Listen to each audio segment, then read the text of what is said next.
আলো আর মেঘের লুকোচুরি খেলা দেখতে দেখতে চলে এসেছি প্রায় 40 কিলোমিটার দূরে। ঘড়ির কাঁটায় তখন প্রায় সকাল 9:30। আর যথেষ্ট পরিমাণ খিদেও লেগেছে, তাই রাস্তার ধারে একটা দোকান দেখে সকালের ব্রেকফাস্টটা করে নিলাম।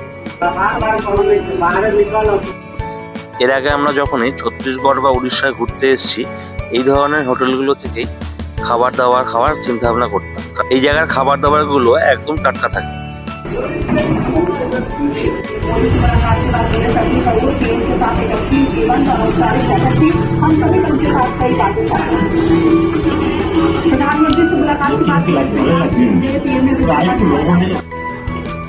খাওয়া দাওয়া সেরে আবার আমরা রোজ ওয়াটারফলসের দিকে রওনা দিলাম।